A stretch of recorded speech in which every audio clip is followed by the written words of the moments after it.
Ang huling pasahero ng bus na walang bumababa isang pasahero sa huling biyahe ng gabi. Hindi bumaba at walang sinuman ang nakakita sa kanya bus na halos walang pasahero. Naglalakbay sa madilim na kalsada ng probinsya. Ngunit sa huling upuan, may isang lalaking tahimik na nakaupo. Walang bumaba sa dulo ng biyahe hanggang sa makita nila ang hindi maipaliwanag na bagay sa harap ng bus. Sa isang malayong bayan sa Bohol, may isang bus service na kilala ng mga tao bilang late night bus. Ito ang huling biyahe mula lungsod papunta sa mga malalayong baryo. Kapag hindi mo ito nasakyan, kailangan mong maghintay hanggang umaga. Ang driver ng bus na yon ay si Mang Carlo. Mahigit 20 taon na siyang nagmamaneho ng bus sa parehong ruta. Sanay na siya sa madidilim na kalsada, sa mga tahimik na baryo at sa kakaunting pasaherong naglalakbay sa gabi. Ngunit kahit ganoon katagal na siyang driver, may isang gabi na hindi niya makakalimutan habang buhay. Isang malamig na gabi ng Oktubre. Mahina ang ulan at halos walang tao sa terminal.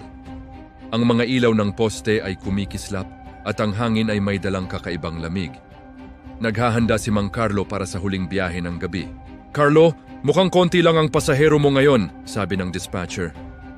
Sumilip siya sa loob ng bus. 3 pasahero lang ang nakaupo sa unahan. Isang matandang babae, isang estudyante na may backpack, at isang lalaki na mukhang pagod sa trabaho. "Okay lang yan," sagot ni Mang Carlo. "Basta makarating sila sa baryo." Umandar ang bus at dahan-dahang umalis sa terminal. Habang papalayo sila sa lungsod, mas lalo pang dumilim ang paligid. Ang mga ilaw ng kalsada ay unti-unting nawala. Ang tanging liwanag na lang ay ang headlights ng bus. Makalipas ang halos 20 minuto, huminto ang bus sa isang maliit na waiting shed sa gilid ng kalsada. Halos walang ilaw sa lugar. Tanging isang poste na may mahinang bombilya ang nakatayo doon. At sa ilalim nito, may isang lalaking nakatayo, hindi gumagalaw, parang naghihintay. Bumukas ang pinto ng bus, dahan-dahang umakyat ang lalaki. Matangkad siya, nakasuot ng itim na jacket at itim na sombrero na halos natatakpan ang mukha niya. Tahimik siyang naglakad papasok at diretsong pumunta sa pinakahuling upuan ng bus. "Sir, saan po kayo bababa?" tanong ni Mang Carlo. Mahinang boses ang sumagot. "Padulong sa Barangay San Isidro, isang maliit na baryo iyon na halos nasa dulo ng ruta." "Okay po," sabi ni Mang Carlo at nagsimula ulit ang biyahe. Sa unang bahagi ng biyahe, normal lang ang lahat. Ang matandang babae ay bumaba sa unang baryo. Sumunod ang estudyante at kalaunan ang lalaking manggagawa rin ay bumaba sa susunod na hintuan. Makalipas ang ilang sandali, napansin ni Mang Carlo na iisa na lang ang pasahero sa bus, ang lalaking nakaupo sa pinakahuli. Tahimik lang ito, hindi gumagalaw, hindi nagsasalita. Habang nagmamaneho si Mang Carlo, paminsan-minsan ay tumitingin siya sa rear view mirror. Doon niya nakikita ang pasahero, nakaupo pa rin, nakatungo, hindi gumagalaw, ngunit maya-maya, napansin niya ang kakaibang bagay. Ang lalaki ay hindi man lang gumagalaw kahit kaunti. Kahit sa lubak ng kalsada, kahit sa liko ng bus, parang estatwa.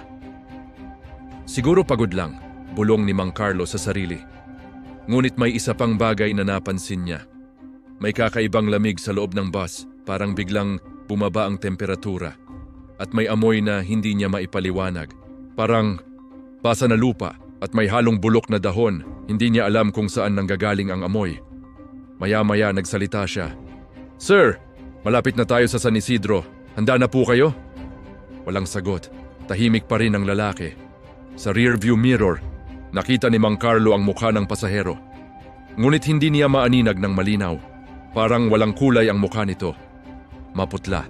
At parang walang buhay. Nanginig ang kamay ni Mang Carlo sa manibela. "Sir?" Wala pa ring sagot. Habang papalapit sila sa baryo, lalong lumakas ang pakiramdam ni Mang Carlo na may mali. Ang lamig sa loob ng bus ay parang nagyeyelo. Ang ilaw sa loob ay kumikislap. At ang amoy ng lupa ay lalong lumalakas. Sa wakas, narating nila ang Barangay San Isidro. Ito na ang dulo ng ruta. Huminto ang bus sa maliit na waiting shed. "Sir, nandito na po tayo," sabi ni Mang Carlo. Tahimik. walang gumalaw. Huminga siya ng malalim at lumingon sa likod. Ang huling upuan ay walang tao. Nawala ang pasahero. Paano? Bulong niya. Hindi niya narinig ang pinto. Hindi rin niya nakita ang pagbaba ng lalaki. Parang naglaho na lang ito. Habang naguguluhan siya, napatingin siya sa side mirror ng bus. At doon niya nakita ang bagay na magpapanginig sa kanya habang buhay. Sa likod ng bus, may isang lalaking nakatayo sa gitna ng kalsada. Ang parehong lalaki. Ang parehong itim na jacket. Ang parehong sombrero. At nakatingin ito diretso sa kanya, nakangiti. Isang ngiting hindi pangkaraniwan. Biglang namatay ang ilaw ng bus sandali. At nang bumalik ito, wala na ang lalaki. Kinabukasan, kinuwento ni Mang Carlo ang nangyari sa isang matandang residente ng baryo. Tahimik itong nakinig. Pagkatapos ay nagsalita. Matagal na naming naririnig ang kwento na yan. May lalaking namatay sa kalsadang iyon maraming taon na ang nakalipas. Nabangga siya ng bus habang naghihintay ng masasakyan. Tahimik si Mang Carlo. Simula noon, dagdag ng matanda, sinasabi ng ilang driver na may sumasakay na pasahero sa huling biyahe. Isang lalaking nakaitim na hindi bumababa. At kung sino man ang makakita sa kanya, naririnig nila ang bulong niya. Mahina ang boses ng matanda habang sinasabi ito, hindi pa ako makaalis. Mula noon, tuwing huling biyahe ng gabi, palaging tumitingin si Mang Carlo sa pinakahuling upuan ng bus. Kadalasan ay walang laman, ngunit minsan, kapag malamig ang gabi, kapag tahimik ang kalsada, at kapag kumikislap ang ilaw sa loob ng bus, may pakiramdam siyang may nakaupo roon, tahimik. Naghihintay para sa huling biyahe. May mga presensya sa mundo na hindi natin kayang ipaliwanag. Minsan, ang respeto at pag-iingat sa mga hindi natin nakikita ang pinakamabuting gawin. Kung ikaw ang driver ng bus at may pasaherong ganoon na sumakay sa huling biyahe, ipagpapatuloy mo pa ba ang biyahe? O titigil ka na agad at bababa sa bus?